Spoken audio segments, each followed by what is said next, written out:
All right, guys, we are live, man. Ladies and gentlemen, let's welcome my special guest, a Titans content creator, man. This guy gives you the real talk, man. They call this guy Two Tone Talk, man. What's going on, brother? Whew, man, just suffering through a rough season right now. Just about as rough as it gets, but finish lines in sight. Oh yeah, So, for sure, man. But for those people who are not familiar with your content, man, tell them who you are. well, my name's Brad Steele, and host Two Tone Talk podcast. You can find me on X at Two Tone Talk, and just kind of been a lifelong Titans fan, or a fan since I was about 6 years old of the Titans. And, excuse me, and over time, just having YouTube and being on here, it just grew and grew and grew. And now, got a lot of people that join me every day to rant and rave about the Titans and talk about all the crazy stuff going on. Yeah, I'm not gonna lie, man. Some of the notification on some of the content videos kind of got me to check some of your videos from the get go, man. So I gotta admit that you put on some good content. I appreciate it, man. Put a lot of work in every day putting stuff out. So Yeah, I know this season hasn't looked promising like you were just talking about, man. Like the Titans just, they're on a I guess rebuilding year. They're kind of clearing up stuff and starting from fresh, man. yeah, and they're gonna kind of have to do it again because they messed it up the first time. Been a rough year. A lot of old veterans on the team, but mostly just young guys everywhere, rookies, second year players, guys that were undrafted that are having to start, guys that were picked up on waivers that are having to start. It's one of those years where you got to kind of plug in guys wherever you can just to field a team, get through the year. Pretty much, yeah. Especially on what happened, like you guys got rid of your head coach very soon, so it was like, man, I seen a lot of your rant videos. You were hoping for this guy to be fired, and you got your wish, man. Well, I don't ever want to see somebody get fired, but he he seemed Brian Callahan. He seemed overwhelmed by the job from the second he got there. Just in game decision making was always just iffy at best. He just looked like he was in over his head as a play caller and as a head coach, and because he was the former offensive coordinator for the Bengals, and but he wasn't the play caller. So he was a first time play caller and a first time head coach. And I just think he was totally in over his head, and you could tell when you watched the Titans that this guy was, he was struggling.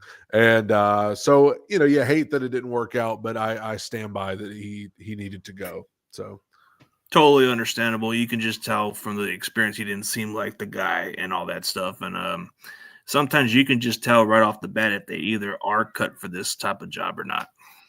absolutely. I mean, sometimes it takes time. You can give a coach time to see if he's going to come into the job, but last year was his first year and it wasn't good. And then he followed it up with this year where he started off just disaster every week, coaching malpractice, and so it was just handwriting was on the wall that he needed to go. Yeah, pretty much. So, how do you feel about Cam Ward as the draft pick? I mean, I know this is a guy you guys have some high hopes, and the fact that he was able to take Warren Moon's jersey, man. Yeah, yeah, that was quite an honor, I'm sure. Um, you know, there's two sets of problems with Cam right now. Some of it is just rookie stuff. Some of it is just, you know, accuracy issues, footwork issues. He's had some turnovers, mainly fumbles that have been an issue. Stuff that you see from a rookie, especially a rookie that had his coach fired in the first 6 weeks of the season. But some of it you have to factor in what's around him. I would say the Titans probably have one of the worst receiving cores in the league. They have interim head coach. They have an offensive line that's been largely disappointing. They were good Sunday, but they've been disappointing most of the year. So there's not a lot of talent around him. It's not a good offensive scheme. So some of it you have to give the benefit of the doubt of like some of it's, he's got to get better for sure. Some of it is stuff around him that is just awful. I'm a firm believer in the fact that there's no quarterback you could put in his position that would do well. I think you incorporate Mahomes, Josh Allen, Lamar Jackson, Brock Purdy. You put any quarterback in Cam Ward's spot right now, and they're not going to do well just because there's so much working against them. I think. Yeah, a lot of coaching changes too can be a factor also because it's kind of hard to adjust, and then you got a lot of like unproven receivers, like you were just saying, and it's just like you guys are pretty much starting from scratch now. So you already got rid of some of your players. Even in the trade deadline, you guys were a lot of the fire sales, man.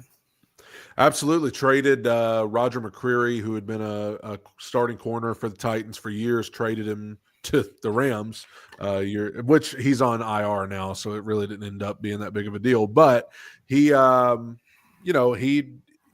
a guy that was in a contract year. He was gonna be a free agent at the end of the season. So that's the kind of guy that a team like the Titans are going to trade because you got to get some draft picks. And so, but yeah, there were a couple others that the Titans were just kind of offloading guys. That's what teams that are as bad as the Titans have to do. Yeah, like I think that made a lot of sense because if you guys are not going nowhere, you might as well just get some draft capital and build on for next year. I mean, it's happened with Tennessee a while back when they made that trade to go down for the Rams to get Jared Goff. You guys got a load of those picks, and it paid huge dividends. Absolutely. I remember Derrick Henry was one of those picks. Yeah, he was. So that paid off. But that's the key, though. And for the Titans from 2020 to 2022, they just had awful drafts, just one bust after another. Obviously, the A.J. Brown trade was mixed in there. It's just awful for 3 years. Barely anybody. There's really pretty much nobody left from those 3 drafts. And so whatever picks they have, whether they're in a position to trade back and get a haul or whatever, they've got to draft well. I mean, because they did so bad in that category for so many years. So yeah, pretty much, and all that stuff. So, like when I was looking at your video, you were looking at Robert Saleh as maybe your potential Titans head coach, man. We could throw that topic out there, man, because I know he's done a fantastic job as a Niners DC. I mean, even though his Jet tenure wasn't quite as good as it was, maybe because of the front office and all that stuff, but I think a change of opportunity, the way he can build a defense can maybe bring a little hope for you guys if he were to be the candidate. Yeah, I think, like you said, things didn't go well with the Jets. I don't think he got the fairest shot there. I think Zach Wilson was his quarterback for most of the time. The Aaron Rodgers drama at the end kind of did him in. And the Jets are very dysfunctional, but so are the Titans. So I don't know if he would want to leave one dysfunctional team to go to another dysfunctional team. But, it's one of those things. Anytime you want to hire somebody to be your head coach who's been a head coach, got fired, some guys are just better coordinators. Some guys are just better offensive or defensive coordinators. And maybe that's Robert Saleh. But the thing that intrigues me about him, I feel like he's a good culture guy. I think he's a good leader of men, I guess you would say, that could come in, and the Titans desperately need that. So that's the main reason I did the video about him, is because if you're the Titans, you're looking at a team that has no culture, no personality. That's a guy that could come in and kind of have that Mike Vrabel type mentality. So that's the main reason I threw his name out there. I think he will get some interviews, but it's just, will anybody pull the trigger and try to bring him in, and will he want to leave San Francisco? I don't know. Yeah, it just depends. It has to be something where he has a quarterback instead of like dealing with the scratch where he had to do with the Jets, get his own quarterback and didn't work out. So he has to get an established quarterback for it to work at least. Absolutely. And I don't know if, Cam Ward with limited tape, I mean, he will have only had 1 year in the league. Will he be able to do enough to attract anybody? Will his film be enough to attract somebody like a Robert Saleh or whoever?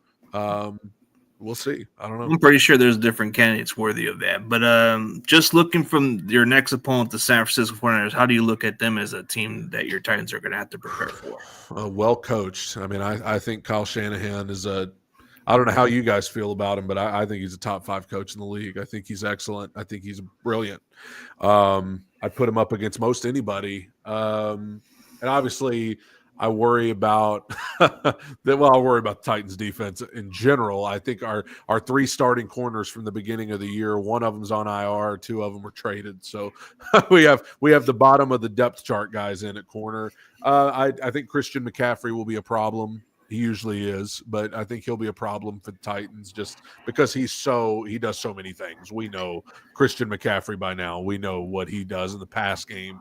But also, I mean, Kittle, Jawan Jennings, I think all of it's going to be a problem for the Titans. Brock Purdy, not flashy, not a guy that's going to just, be a blast to watch, but he's efficient, and that's kind of been his whole thing in the NFL. I think he's very well coached, and he does enough to win consistently. So I think it'll be a problem for the Titans. Absolutely. Yeah, and speaking of those football fans who just doesn't understand about the difference with how a quarterback would be great on any offense, but how do you think of Brock Purdy as a quarterback overall? Do you think he's just a system, or you think he masters the system? I mean, you have that infamous argument of like, if you put Brock Purdy on any other team, I will say if you put Brock on the Titans, I don't think he would do well. It would be tough. I don't think many would. Like I said, I don't even think Mahomes would make a huge difference on this Titans team, but especially with the way Mahomes team's playing now. But I like Purdy. I've always liked Purdy. Love his story. I mean, obviously from Mr. Irrelevant to being who he is. And so I do think he's a talented guy. I don't think it's totally just, it's a system. He couldn't function if he weren't in the 49er system. But I do think the coaching helps. I think that you can say the same thing for, Sean McVay. I know Stafford's a stud, but Sean McVay, I think, is an excellent coach. Matt LaFleur, I think, is an excellent coach. Kevin O'Connell, who's trying to get things going with J.J. McCarthy. But look no further than, Mac Jones coming in those weeks. Mac Jones was a disaster in Jacksonville last year. He was awful when he had to play for them. But in San Francisco, he looked very good, to the point where, like, there's some people wondering if he could go be a starter somewhere next year. So I do think Brock Purdy definitely benefits from Kyle Shanahan, because I think Kyle Shanahan's that good of a coach. But I think Purdy's good too. I think it's a good mixture of, yes, he's very well coached in a great system, but I think he's a good quarterback, I think. Oh, yeah. I think that's what people don't understand. It's like, I'd rather be on a good system than actually be on a different type of system that doesn't fit. I mean, you got to put certain talent on what their strengths are. So I don't think there's nothing wrong with the system. Well, and I always laugh when people talk about a guy like Brock Purdy and they say, well, he's just a system quarterback. Who cares? Who cares if he is? If he's winning, if he's productive, if he's playing well, then who cares? Who cares if he went somewhere else, he wouldn't be as good? Okay, but he's not going anywhere else. He's with the 49ers. So I've always thought that was weird to act like it's derogatory to say, he's a system quarterback. It's like, okay, well, it's working. So who cares, Yeah, but as far as like Kyle Shanahan this year, how would you think of him as coach of the year? Do you think that's a reach, even though with those amount of circumstances that he was coaching this year? I don't think it's a reach. I think he should absolutely be in the conversation. I think Mike Vrabel should be in the conversation. I think there was one I was just thinking of. Ben Johnson? Ben Johnson absolutely should be in the conversation. What a job he's done turning that organization around. But yeah, I think Kyle Shanahan should absolutely, when you consider, especially Purdy getting hurt, Mac Jones, they didn't even lose a game with Mac Jones, a quarterback, correct? They've only lost at least I guess 3 games with Mac Jones, because he's won 5. Okay, so he went 5-3. Yeah, he won 5-3. The losses were basically against Houston, the Rams the second time, and then the loss was either against another AFC opponent. Like, you got we lost with Jacksonville when Purdy was playing because he was hurt, but right, Purdy's kind of got it together. But yeah, he only that though. That's Mac Jones going against Houston, was the best defense in the league. Yeah, they were the Rams, who are pretty dang good defense as well. So Tampa Bay, we lost. Yeah, we lost to Tampa Bay maybe by a couple, couple. Yeah, that was the one we lost to. Yeah, Tampa, because we didn't have quite the offense up to the level. Well, it's just, I think it's a testament to Shanahan that he was able to keep him afloat, because I know when I saw Mac Jones is going to have to start some games, I was like, oh man, in a division with the Rams, Seahawks, who are coming on, dang, it's going to be tough. But he kept them going. And so, Yeah, I think he absolutely belongs in Coach of the Year conversation, no doubt. Oh yeah, absolutely. So how do you think about the Colts situation, man? Like they're that desperate, bro. Like how the heck do you go sign Phillip Rivers? You might as well go dig the grave of Johnny Unitas if you want to get a quarterback that bad. Man, I can't believe it. I mean, it's surreal, and I don't know if he's going to play. He probably shouldn't play Sunday. You're going against Seattle in his first game in 5 years. He's 44 years old, and a grandfather. But I mean, it's crazy. I think that Colts 8-1 at one point looked like they were contenders, and now they've totally fallen apart. You've got 8-5. Jacksonville's ahead of them. Houston's ahead of them. It seems like they're on the outside looking in now. I just can't believe that's a level of desperation that I don't know if I've ever seen before. It's crazy. Yeah, it's crazy how it's that bad that they have to go call somebody who hasn't played in years. So that's just I mean, you could have called Brett Favre too, man. That man's struggling.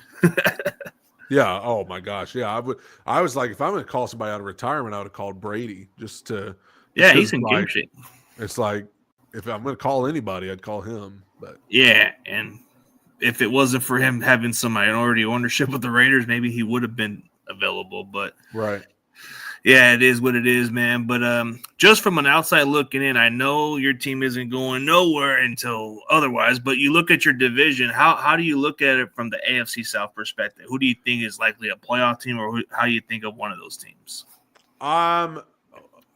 I don't think Indianapolis is going to make it. I don't think. I mean, they got a tough schedule in this last month. They got Phillip Rivers coming in. I don't think they're going to make it. But Houston's scary because their defense is stout. I mean, they are really, really strong defensively. CJ Stroud probably not playing as well as he did in his rookie year. I mean, he hasn't been as good as he was since then. But I mean, Houston's dangerous. Jacksonville's looking good. I mean, Jacksonville with Trevor Lawrence starting to play better, Liam Cohen doing a good job there. They're hanging in there well. They're picking up steam at the right time. So I think Texans and Jags will both make the playoffs. One is, of course, the division winner. One is a wild card.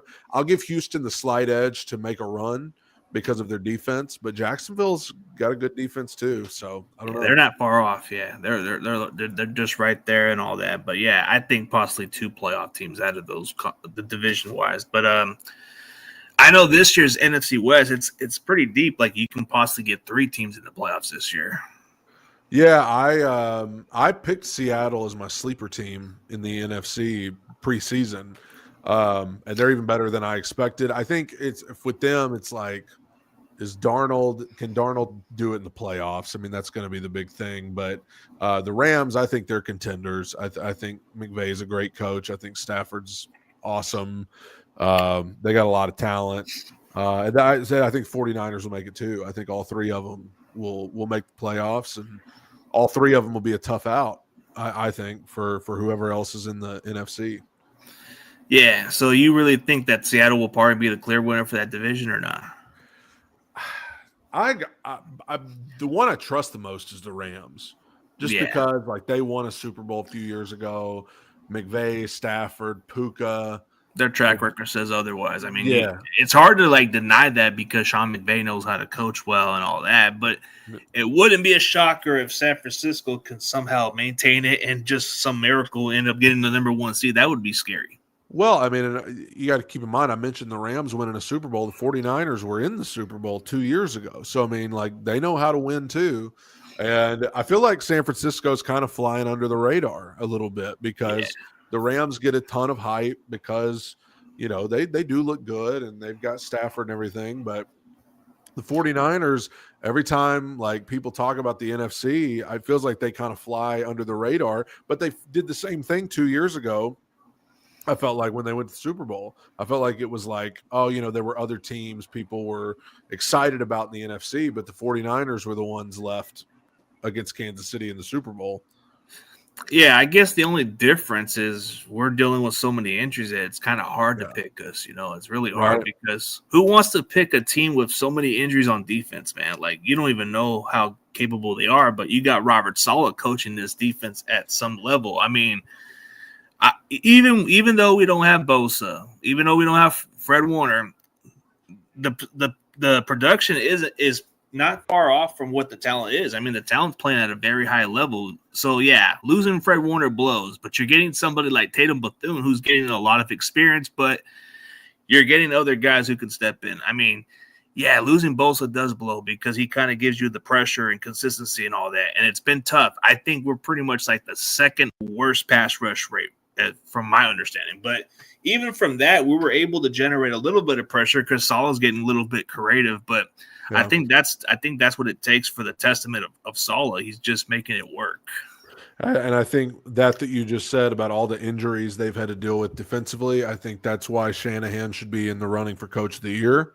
And I think it's why Robert Saleh will get head coaching interviews this offseason because, I mean, that's testament to both of them. And, of course, the players too. But, that's impressive that they've been able to keep winning despite those injuries because a lot of teams, that's hard to overcome. Yeah, it is hard to overcome. So just from just like looking at the NFC and AFC, I think it's pretty wide open this year. Like, we don't even know who it's going to be. Like, everybody keeps saying New England's like clearly the AFC favorite, but it could change. The NFC seems like the Rams, but it might change. So we don't know. My big holdup with New England is their schedule's been cake. I mean, I think they've only played 4 teams over 500. I think the entire season. So, they've looked good. I'm not taking anything away from them, but it's just when you get to the playoffs, I mean, you're playing the best of the best. Different That's animal. going to be interesting to see. As far as, I mean, it does feel wide open because the Chiefs are probably not going to be there. The Chiefs are probably not going to be in the playoffs. The Eagles sure don't look like contenders at all. Even if they might make it, they might just win their division by default. But I don't feel like anybody's thinking of them as a contender. So it does feel wide open. It was, it feels like this could be a year. I look at the Broncos in the AFC. I mean, they're sometimes it's ugly, but you talk about a good defense. They got a good defense. The Bills, I mean, my goodness, with the Chiefs not in it, that seems like a good opportunity for the Bills to maybe go on a run. NFC, like we've already talked about the teams in the West, but Green Bay, I think it looks really good. I think Detroit is always – I actually think Detroit, if they are a wild card team, which it looks like they probably will be, I think Detroit is better in that role. I think they're better as a wild card team, underdog going on the road. They're better. They're better as that than they are as the number 1 seed, favored to win. Because Dan Campbell, like a Dan Campbell coached team, that they're better in that underdog role. He's able to get them more fired up that way than like being the number 1 seed. So I think it's gonna be exciting. It's wide open. Yeah, I think so. But this is an interesting, bold comment right here. Whoever wins the NFC West will represent the NFC in the Super Bowl. That's not a far reach. I think it's possible because if the Rams somehow get it, it would be hard to just say they're not going to the Super Bowl. But if the Niners get it, it's pretty much in their own destiny. They get healthier. They get a good rest. Any rest for the Niners could be beneficial for them in the playoffs if they do that. For sure. And I mean, I think the holdup for Seattle is just Darnold. It's just, can you trust Darnold? Yeah. When the lights are brightest, because everybody remembers last year in Minnesota. When he got sacked 9 times in that playoff game against the Rams, man. Yeah, just totally melted down. Reminded me of Ryan Tannehill with us in the playoffs that year when he did the same thing. So, yeah, but Ryan Tannehill, let's be honest, he had one of his best years compared to what he had in Miami, but I think a lot of it had to do with Derrick Henry taking some of that offense to the next level. Well, that's one thing that Cam Ward has not had, is a good running game to help him out. I know Sunday against Cleveland, the Titans randomly exploded in the run game, but prior to that, I mean, he was getting like 30 yards rushing from his running backs, just awful. And that doesn't help a rookie quarterback either when you're getting zero help from your run game. And Ryan Tannehill, I think that's why Tannehill benefited those couple years that he was in Tennessee, because Derrick Henry just attracted so many so much attention of the defense that it opened up play action, and the Titans just haven't been able to do that much this year because their run game is not a threat at all.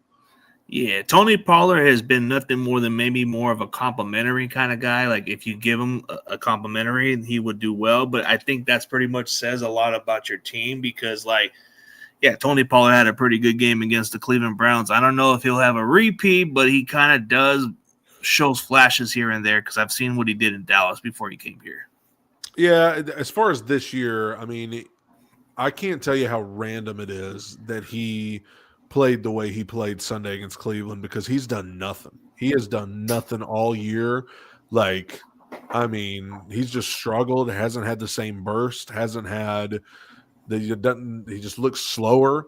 And then randomly Sunday in the snow in Cleveland, he just decided to go for 160 and 2 touchdowns. But I can't say that was like an indicator of, what you're going to continue to see from Tony Pollard because, I mean, I look at every single other game from this season and it was just, him getting tackled at the line of scrimmage over and over. So, yeah, I think he hasn't really quite been the same since that injury in the playoff game when Jimmy Ward made that tackle. I think that's what pretty much took away the burst of what he was. But like you said, he can have his moments and be flashy at times. But you guys have a pretty high grade on Tyjae Spears. Like he's another running back that you guys are hoping he can develop nicely.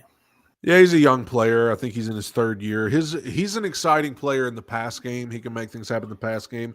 He's very fast, very quick. He can be electric. His problem's been injuries. He's just always hurt. Spent a lot of last season on injury report. This year, same thing. But he's done well. He's an electric player when you get him in open space. It's just they don't know how to get him in open space. So it's just that's the hard part. But you see that with Christian McCaffrey, he gets a lot of that open space, and the way we're using him this year, you're seeing some teams doing it the same way, like Buffalo. Yeah, and my dog agrees with you. I don't know if you can hear him. I can hear it. I think my wife's getting home and he's letting me know. But yeah, I think that it's effective when you can have a running back that can be that active in the pass game. Obviously, you mentioned McCaffrey. He's known for that. I mean, he's known for what he brings to the pass game as well. They kind of have that with Spears. The problem is he's not been much of a threat to run the ball, just hand it off to him. You'd like to have both. You'd like to have a guy that you could threaten to turn it around, hand it to him, but you'd also like to also have the pass game element. So Spears is kind of doing more of one than the other this year. He's more active in the pass game, but we'll see. He's scored a couple touchdowns. So yeah, he scored a couple touchdowns for sure. So what kind of player has surprised you from the Titans this year from previous years that you didn't have too much hope on from the get-go? Oh my gosh, I don't even know. Hard to say. I would say there's inside linebackers named Cedric Gray. He's in his 2nd year, but he's pretty much a rookie because he didn't play last year. He came in hurt. And by the time he was ready to go, they just played him on special teams. He's been inside linebacker this year. I think he has the 2nd most tackles in the NFL of anybody. He's been really sensational, actually. He's been one of, like, I view him as a building block type player that they can anchor their defense along with Jeffrey Simmons, of course. So yeah, I would say him. I mean, I think he's been excellent all season, and then I'll throw out Jeffrey Simmons as well. It's not that I expected him to be bad. I mean, he's a stud, but I mean, he's very just been consistent for you guys. Yeah, he's been like your cornerstone for a while. Well, he's always been good, but this year, I mean, I know the Titans' record is what it is, so people don't really pay attention, but I think he's the best interior defensive tackle in the NFL right now. I mean, he's just been sensational all year. Had a few weeks where he was hurt, wasn't in the lineup, but I mean, he's just a game wrecker, complete game wrecker, and he's one of the only ones. So not that he's surprised me, but he's been even better than I was expecting. It's been his best season so far. Yeah, I would think that's how you would expect on some players. You would think they eventually start to slow down a little bit, but he's still in his prime, so he's got at least a lot of good. I mean, at least a couple good years. Like most guys of his caliber play up until like maybe the early 30s to maybe mid 30s at the max. Yeah, and he's only 28 years old, and he dropped a bunch of weight this past offseason. So I mean, he's faster, quicker.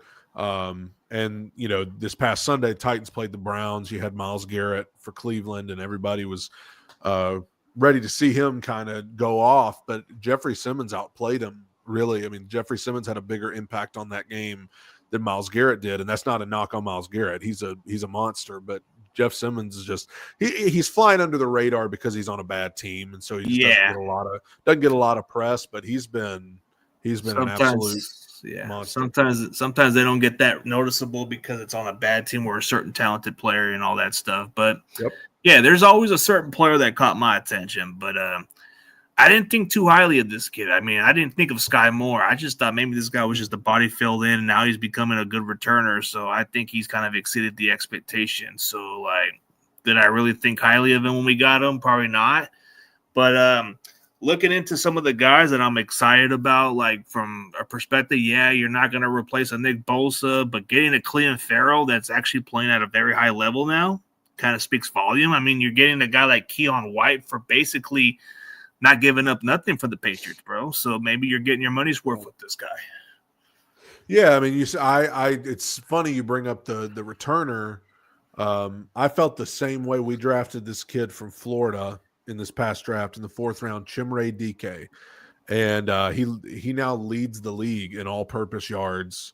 He's had 2 punt returns for touchdowns. Had nice kick returns. He's been active in the pass game as well. That's a player that I should say has surprised me as well, because I wasn't very high on that pick just because it was at the top of the 4th round, and I thought there were better players, better receivers out there to take. But he's been phenomenal in the return game, especially. I think he'll be an All-Pro in terms of kick returner, punt returner this year as a rookie. So I should throw his name out there. But similar to the guy you mentioned, that's a guy that I wasn't as high on, not a guy that I was as excited about, but he's turned out to be very good this year. Again, on a bad team, but yeah, like when you look at those kind of picks, sometimes you kind of like don't think of them as flashy and all that, but I think Upton Stout's starting to show that he's actually good because he makes certain plays that nobody thinks of. I mean, this guy's an undersized cornerback, but making some nice key plays, bro. Like even that play against Arizona, if not for that deflected play, I think Cardinals would have won that game. If not for that fumble against the Panthers, I think this would have been a different game. But I think a lot of key plays, like you get a lot of development from these young guys, like Alfred Collins. That key play on that Thursday Night Football where he punched the ball from Kyren Williams was big time, bro. I think he's gotten better down the stretch, and I think that's what's going to be more important. Yeah, but losing Mikael Williams as his rookie season, he's kind of showed development as a guy that can set the edge and stop the run and all that stuff. I mean, you're kind of expecting better from a lot of the young guys, but CJ West slowly coming into his own. I think the rotation's looking promising. I know the linebackers are kind of like what they are, but I think with Curtis Robinson playing, he's been nothing more than the special teamers, but it's because of the injuries at linebacker right now. We just signed Eric Kendricks, and it doesn't seem like he's going to play this week. Yeah. Well, I mean, it's one of those things where when you have the injuries like you guys do, I mean, somebody's got to step up. I mean, somebody's got to, it's an opportunity for those guys. And obviously, I think Salah's got him in a good spot to be successful. Yeah, for sure. I mean, I think this was a beneficial year for the Niners. Everybody can just say maybe our schedule was favorable. Maybe that's a good argument, but I think it was beneficial for the young guys, because we got rid of some of the vets, and they keep saying we're like these old teams, and that's not the case. We got rid of a lot of the vets. Yeah, I mean, I think sometimes every team has a point where you gotta go younger. I mean, that's the Titans are getting there right now. I mean, they're having to make up for years of bad draft picks and trying to supplement their team with free agents. But they're getting there. It's just growing pains right now. Yeah, it's got to be frustrating for you. I mean, you were accustomed to what Vrabel was doing. Now he's gone. Now you're going from a different regime. So this is like a different kind of situation that. Yeah, for sure. And Vrabel, Things toward the end weren't as great with Vrabel as they had been. There were issues there, and you liked at the time. You kind of hoped, okay, maybe they know what they're doing, and they're going to get an offensive-minded guy in here to replace him, so that we can move up the ladder. And it's just been a disaster. They hired the wrong guy. Now Vrabel's killing it with the Patriots. It's just kind of been a disaster in that regard. Well, I think sometimes when it doesn't work out with the previous team, sometimes they have to get that new change of scenery. It's happened with a lot of great coaches. Like I think it took Belichick when he left Cleveland eventually to go to a team like New England to be as great as he is. Yep, that's sometimes you and you learn, I think, from the first go around, and that's why maybe a guy like Robert Saleh, who knows, he might have learned some things from his time with the Jets and being able to sit under Shanahan now. So who knows? Maybe he'll get better coach staff, better people around him. I mean, the Jets, maybe they just weren't giving him time to build around because it was too much pressure in that media. So a lot of it has factor into it because I don't think anybody wants to play for New York and have to deal with so much of that kind of media shit. Absolutely. I agree. Yeah, but look at it from a perspective, man. So going into Sunday's game, like a realistic, let's go with a realistic prediction, man. Like, how do you feel about this game? Just from you being a Titans fan, how do you feel about this game? Like realistic score prediction. How do you see this play out for you? I don't expect too much. I mean, I think that on the road, 49ers coming off of a bye, I think, right? 49ers coming off of a bye. They did. So they're rested.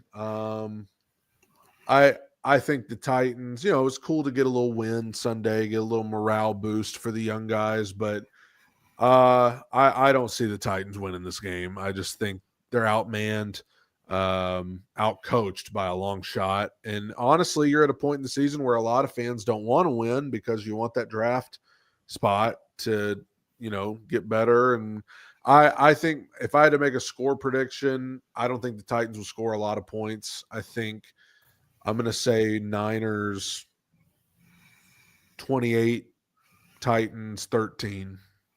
Seems about as realistic as it seems. I mean, I expect them to be a little bit like competing, like they're going to fight, of course. I mean, sure. I don't think any team's going to quit in all necessary. They're going to compete for jobs. I mean, these guys that you got on your regime, a lot of these young guys that you're giving opportunities, man, they're looking to have a chance to stick around. So, of course, they're going to try to put good tape. I agree. And you got to keep in mind, even the teams that are bad, it's the holidays. They're taking time away from their family. They're putting their bodies on the line every day, and they're not doing it to go out and lose. I mean, they want to get that reward of winning, and so that's one thing I can say about the Titans. They've not been good this year, but they've not quit. That's one thing. They're not going out there and laying down, and you'll get your Jeffrey Simmons type players that are going to compete and going to give it all they've got. But I just think at the end of the day, the 49ers have more talent, and like I said, they're much better coached. So yeah, absolutely, man. I can't blame you. And being as realistic as you are, that's what I like about your content. Like, even you can speak for your real team and you're like speaking it like it is. This is what I'm talking about, man. Some of those other fans will be like, oh, yeah, we're going to beat you guys and all that. That's just people that are, wishful thinking, I guess. Yeah, but you speak from a realistic standpoint, so that's what I can respect about you. But, man, definitely appreciate your time. I know you got some stuff to do, bro. Maybe in the near future we can definitely collaborate, maybe in the offseason if you're down, man. But, yeah. Absolutely. I appreciate you having me. Yeah, for sure. Maybe next time I'll go on your show, man. But, yeah, we can do something in the offseason or whenever we play you guys again. But for those people, tell them where they can find your social media platform. You can find me on YouTube at Two Tone Talk. I'm on there every day making videos, Mondays and Fridays. I do my podcast at 1 Eastern, noon Central. And then you can find me on X at Two Tone _podcast or Two Tone Talk. I'm on there every day as well. And appreciate it very much. Oh, yeah, anytime, bro. And for everybody else, man, thank you guys for tuning in. Me and Two Tone Talk are out.